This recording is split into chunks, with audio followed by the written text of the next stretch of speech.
Here is where I was shot. Here is where it bled red. Here is a piece of history. I am a phantom of the stories in tropical jungles, raised down by profit-hungry bulldozers building a dominion upon the empire. Deforesting an ecology of historical memory, the noise and the sheer abundance of tropical life, all murdered in one fell swoop.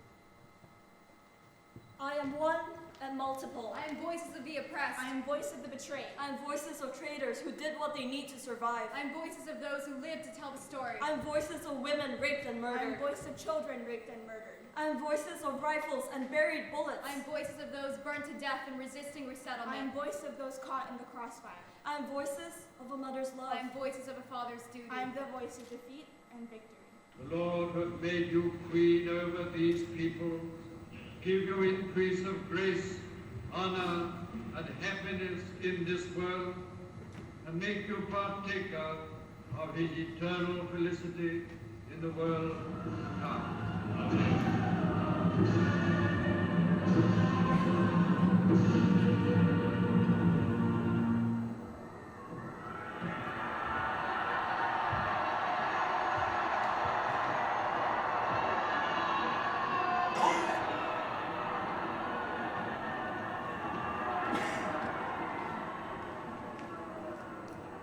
It is easy to forget a past where there are no monuments and documentation.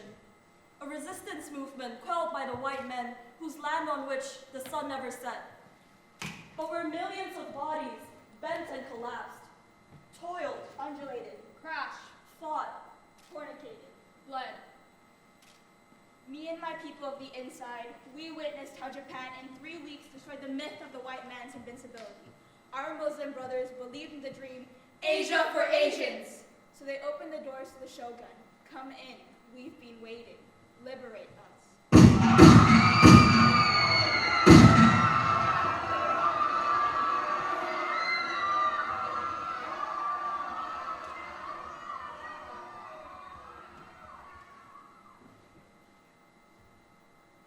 so the slaughter began, The war in China spilled red onto my kin. all bound by blood, Purge for cleansing. genocide. The kind your history doesn't care about. The kind without an equivalent of the Anne Frank house. But there were many little girls, I tell you. My sister, she was only 14. They made me watch 1 man, 2 men, 3 men, 4 men, 5 men. That was how I learned my first Japanese words, mimicking the lips of the alien face in front of me who threatened to chop off my parents' heads if I did not indulge his perverse fantasy. The mutilation of bodies was a sport for whom you now admire for their raw fish and minimalism. Japan was the face of our inferno. I could rejoice when the bombs dropped. In the fluffy cloud, rising to infinity, I saw the contorted body of my sister. The white man took his time to return. They saw their money-making machines in disarray. The tin mines were all broken bones, and the rubber plantations a mess of life forms. In a changing global tide, they experimented with freedom here in Malaya. Oh, it was a glorious time there were. Improvised podiums and public speeches, rallying cries. We stalled the nation multiple times, fists raised right before the leaders. Publications and debates, movements against government proposals for oppressive Rubber plantations and tin mines, once graveyards for our toiling ancestors, now a boiling pot of desire for. Complete nationwide shutdown of life. Where is the white man to get his whiskey? Pride in our shared experiences began to blend into questions of citizenship. Who is the Malayan? For once, we could see us, unfiltered.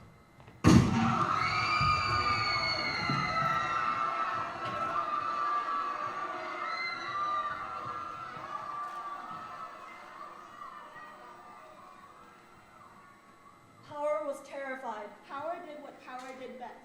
Power divided. Power picked and chose who could keep it living. Power left people with little choice but to support it. Power cleaved us by evoking the differences in our skin color. Like power did in India, South Africa, Myanmar, and everywhere else in the world. We saw no choice but to wage war again. Power is killing and jailing and deporting. You see, the triumph of the whites was not in their violence. It was in the way they honeycoated it with anesthesia and the meticulousness of the surgery. It felt almost painless, the way they picked us apart and bent our backs and inserted rifles into our grasp and into our minds. Changed the way things fire. Turned families into foes. Turned foes into bodies. Turned bodies into numbers. Killed us. And yet the colonial building stands in their blameless glory. UNESCO sites. Whitewashing the cleansing of the jungle. Their triumph is this anglicized world where they get to label who's who and what's what. I am telling my story in an alien tongue. They wrote our history in their language. A civil war termed emergency, defined as such to deprive us of international justice. Communist terrorists, bandits, Slander in neatly printed newspapers and reports. And later, in textbooks and academic journals. Power evolves and works. Power's misdoings recedes insidiously of time. We went underground. Hundreds and thousands of us. Weapons stored after the Japanese surrender were dug out. Ghosts in the jungle once again. The undergrowth our feet. The creatures, our companions. The hive mind with the dream of freedom. Were motivated by choicelessness? Children and their parents. Grenades and rice. We learned best how to quickly dig a grave And fall in love. In the bosom of the vines and the undergrowth and trees, we died of malaria and reborn of new blood. We hacked traitors into pieces and sent out agents. We attacked silently and mourned loudly. The heat on our backs, we suppressed coughs as we leaved the jungle. And gave life to its monstrosity. We gave birth and died here. I was with child when I was shot.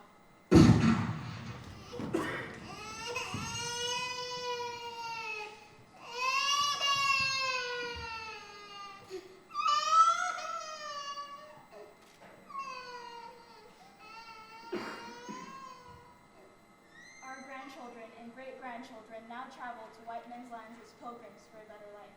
Like we did to Malaya, where we toiled, undulated, fought, crashed, bled.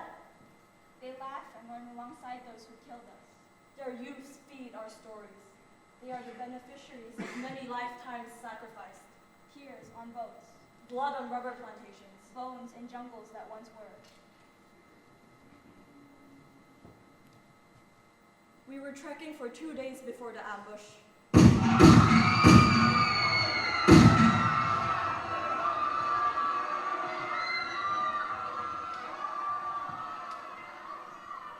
And in the symphony of cicadas, and the gunshots, and the glare of the sun and my husband's screams, I fell. Before I lost consciousness, I was beheaded. For identification purposes, sir, that they would tell their superiors. My husband hastily dug my grave. Here is where I was buried. Here is where I was shot. Here is where it is read. Here is a piece of history.